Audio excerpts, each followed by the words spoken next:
पति का धर्म क्या है? पत्नी का सम्मान करना, बच्चों को शिक्षा देना, अच्छे संस्कार देना, पत्नी का सम्मान, पत्नी का आदर करना, बच्चों को शिक्षा देना, अपने बूढ़े माँ बाप को सलामत रखना, उनकी सेवा करना, उनको खुश रखना, और चौथा ईमानदारी की रोटी कमाना। पत्नी का धर्म है पति को भगवान की तरह मानकर सेवा करना। पति भगवान होता है हमारे सनातन धर्म में, पहला। दूसरा, आप माँ हो, अपने बच्चों को अच्छे संस्कार, अच्छी शिक्षा, संस्कार, फोकस हम संस्कार में कर रहे हैं, शिक्षा भी प्लस संस्कार भी, शिक्षा के कारण संस्कार ना छूटें, इसका ख्याल रखना।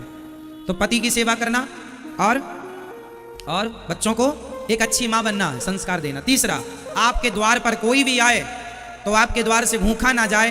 तुम केवल पत्नी नहीं हो, तुम उस घर की लक्ष्मी भी हो और तुम उस घर की अन्नपूर्णा भी हो, इसलिए तुम्हारे द्वार से कोई भूखा ना जाए। ये स्त्री का धर्म है।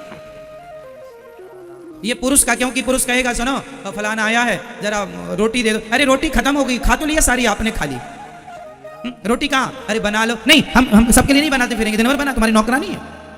आजकल की स्त्रियां, कुछ स्त्रियां भोजन बनाने से बचती, बनाना ना पड़े, जबकि द्वार पर अतिथि आ जाए तो इस भाव से उसे भोजन कराना चाहिए कि आज हमारी पूजा सफल हो गई, आज भगवान इस रूप में आए हैं, खूब बढ़िया भोजन कराओ। अन्नदान से बड़ा कोई दान नहीं है साहब, सबसे बड़ी सेवा है अन्न सेवा।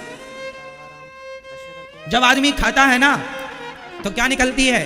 वाह, क्या निकलती है? बोलो वाह। ये वाह क्या खीर थी, वाह क्या सब्जी थी, वाह क्या रोटी थी, वाह क्या प्रेम से आपने खिलाया। ये जो वाह है ना, ये जीवन की आह को मिटा देती है, वाह ही आह को काटती है। आह मीन्स बद्दुआएं, आह मीन्स सताना। कहते हैं ना, दुर्बल को न सताइए जाकी मोटी हाय, हाय मीन्स आह, सब वही है। समझ रहे हैं आप लोग? तो स्त्री का धर्म क्या है? पति की सेवा, बच्चों को संस्कार, और द्वार पे आया हुआ अतिथि कभी भूखा ना जाए। और आपसे भी हम कहते हैं सच बोला करो, तुम्हारे विचार हो गए। पत्नी के धर्म थोड़ा ज्यादा है। यदि हम व्याख्या करें, पत्नी का ये भी धर्म है कि घर पे आप जितना पैसा है उसका सदुपयोग करना है, फिजूल के खर्चे स्त्रियों को नहीं करने चाहिए। जैसे घर की स्त्री फिजूल खर्चे करने लग जाती है, उस घर का आदमी कितना भी कमाए उस घर में कभी बरकत नहीं होती, टिकता नहीं है धन, यदि नारी फिजूल खर्चा करने वाली मिल जाए तो। इसलिए नारी का ये भी धर्म है कि आप फिजूल खर्चा ना करें। फिजूल मीन्स जो जरूरत है वो तो करें, व्यर्थ ना करें। 500 रुपए की साड़ी से गुजारा हो जाए तो 1000 का ही बिगाड़ो, और 1000 की साड़ी से गुजारा हो जाए तो 2000 क्यों बिगाड़ो, और 2000 की साड़ी में गुजारा हो जाए तो 5000 की क्यों? पैसा आए, गृहस्थों के लिए एक सबसे महत्वपूर्ण बात समझा रहा हूं। आपके जीवन में ऐसा नहीं है कि पैसा आता नहीं है, पैसा आता है, परंतु आप जैसे ही आया तो आप लोग पता नहीं क्या होता, आप हैंग हो जाते हैं, हैंग, फिजूल खर्चा करने लग जाते हैं। पैसा सबके पास आता है, समय सबका आता है, फर्क इतना है कोई समय का सदुपयोग कर लेता है, कोई दुरुपयोग करता है।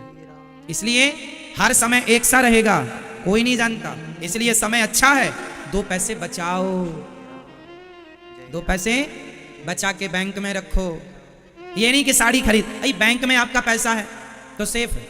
आपने 10,000 की साड़ी खरीद ली, 1 साल के अंदर वो साड़ी कचरा हो जाएगी, 10,000 गए।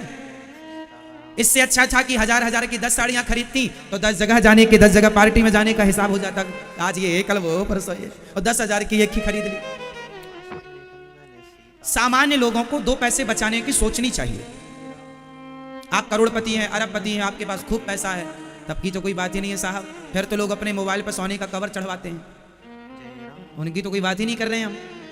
हमने सुना है करोड़पति आदमी तो 3-4 हजार रुपए की चाय पीता है, उसके चाय में अलग प्रकार की चीजें डाली जाती हैं, पौष्टिक इत्यादि बहुत कुछ।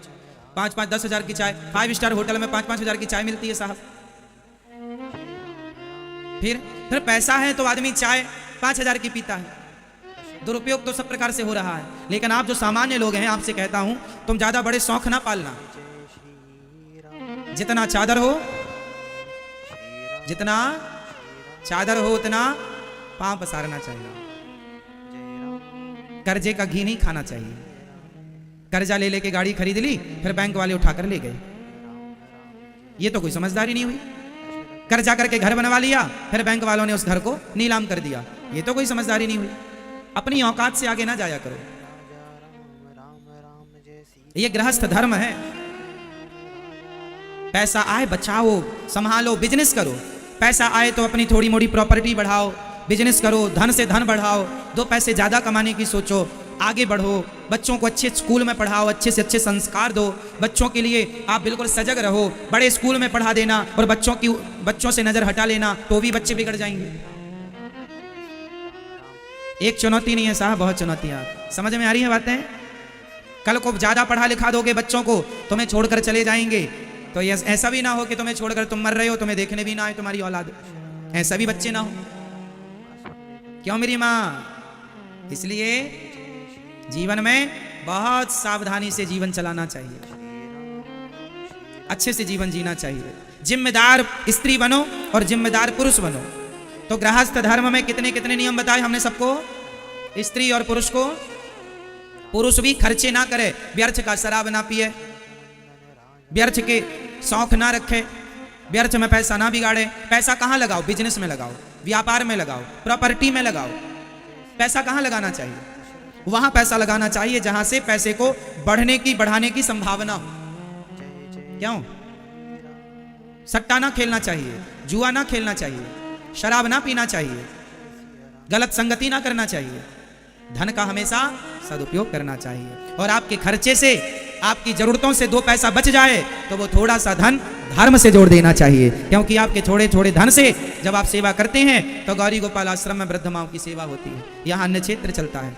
ये आपके बचे हुए थोड़े से धन का ही तो चमत्कार है। अपनी जरूरतें पहले पूरी कर लो, अपने काम पूरी कर लो, फिर धन बचे तो धर्म करना। पहले धर्म करेंगे बाद में, ऐसा नहीं धर्म करके रोना ना पड़े। पहले भैया अपना बैलेंस बनाओ, अपने बच्चों को पढ़ाओ लिखाओ, अपनी जिम्मेदारियां पूरी करो, फिर भगवान 2 पैसा दें तो आप 2-5 रुपए का धर्म करो। जितनी हैसियत है उतना धर्म। ज्यादा दान करना नहीं चाहिए। ज्यादा दान कर दिया बाद में रोए, अरे क्यों कर दिया, क्यों कर दिया। या तो दान मत दो, और दो तो फिर दे के उसका अफसोस करने से पाप लगता है। इसलिए हम कह रहे हैं दान विचार करके करना। पहले अपनी इच्छाएं पूरी कर लो धन से, अपनी जरूरतें पूरी कर लो, फिर बचे तो थोड़ा मोड़ा जो आपकी श्रद्धा है दान में लगाओ, पुण्य में लगाओ, धर्म में लगाओ। बाद में, पहले नहीं। पहले लगाओगे तो सोचेंगे अरे हमने दान दे दिया, ये कर लिया होता। पहले अपनी भैया जरूरतें पूरी कर लो। बेटी खड़ी है तो बेटी का विवाह कर लो, बेटा है तो बेटे का विवाह कर लो, 2 पैसे कल के लिए जोड़ लो। फिर भी भगवान ने ज्यादा दिया है तुम्हें, तब फिर परोपकार करो, परहित करो। करना है पर धन को गाड़ के नहीं रखना जमीन में। आपकी हैसियत, आपकी औकात से ज्यादा आ जाए तो समझ लेना कि भगवान ये कह रहे हैं कि धन मैंने तुझे इसलिए दिया है कि तू अपने धन से अब धर्म करना शुरू कर, इसलिए भगवान ने आपको दिया। लेकिन आप सोचेंगे हम गाड़ लें, तो गाड़ने के बाद जो जो गाड़ के मर गए सब सांप बन के बैठे हैं उसके ऊपर। आपको बनना है तो गाड़ लेना। आप लोगों ने सुना पहले के जमाने में लोग जमीन में गाड़ जाते थे और बिना बताए मर जाते थे, तो जहां धन गड़ा होता था वहां एक सांप जरूर होता था। बोलो कौन है वो सांप? वही है जिसने गड़ाया था। मरते समय उसका मन धन में लगा, सांप बन के आ गया। ताक आप लोगों को बनना हो तो बताओ फिर। तो गाड़े वाड़े हो तो निकाल लेना। हैं दादाजी कुछ गड़ा है जमीन में आपका? नहीं। कोई कह रहा था कि आपने गड़ा रखा है बहुत? नहीं।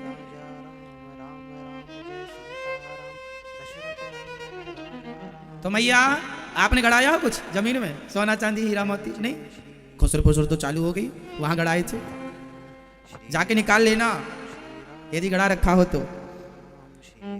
और बैंक में जो आपने खाता खुलाया है, बैंक में जो पैसा जमा किया है, उसका कोई नॉमिनी बना देना कि तुम्हारे मरने के बाद उस पैसे का या पत्नी या पति या बेटा या बेटी जो भी आप उचित समझे उसे नॉमिनी जरूर बनाना। एक मैया मेरे पास आई, रोने लगी, महाराज क्या हुआ? बोले हमारे पति चले गए। अरे हमने कहा भगवान उनको चरणों में जगह दे। अरे महाराज वो तो सब ठीक है, 2 करोड़ जमा है बैंक में, 2 करोड़। हमने कहा तो निकाल लो। कैसे निकाल लें, हमें नॉमिनी नहीं बनाया, हम पे विश्वास करते ही नहीं थे। अब बैंक में पड़ा है, किसी काम का नहीं है। तो मरने के पहले अपने धन को सदुपयोग करके जाना। हैं? जीते जी पुण्य करा जाता है, मरने के बाद तो बच्चे करें ना करें। तो बैंक, कई लोगों का बैंक में पड़ा रह गया, तो जिनका गड़ा था वो तो सांप बनेंगे, और जिनका बैंक में पड़ा है वो भी सांप बनेंगे, पर बैंक की परिक्रमा लगाएंगे वो बाहर से। देखेंगे कहाँ खिड़की विड़की घुसेंगे उसी बैंक में। एक मैनेजर हमसे बोले हमारी बैंक में सांप बहुत आते हैं। हमने कहा बहुत लोग मर गए होंगे जमा करके, सब सांप बने घुस रहे हैं बैंक में। तो आप लोग बचना इस बुराई से, सांप आप ना बनना। यहीं मरते रहो, यहीं जीते रहो। मोक्ष के लिए हमें आगे बढ़ना चाहिए, परम गति चाहिए। तो आप लोग देखो हम कितनी आपके कितने बड़े शुभ चिंतक हैं कि ये तक बता रहे हैं कि बैंक में आपने यदि पैसे रखे हैं तो किसी को नॉमिनी बनाना, जिसको आप जिस पर विश्वास करते हैं, पत्नी को, पुत्र को, जो भी आप चाहें, या पति को इत्यादि। क्योंकि आपके मरने के बाद नॉमिनी नहीं बनाया तो बैंक का वो पैसा फिर आपके खानदान में, आपके परिवार में किसी के काम का नहीं, बेकार हो जाएगा आपके लिए, वो बैंक का फायदा होगा।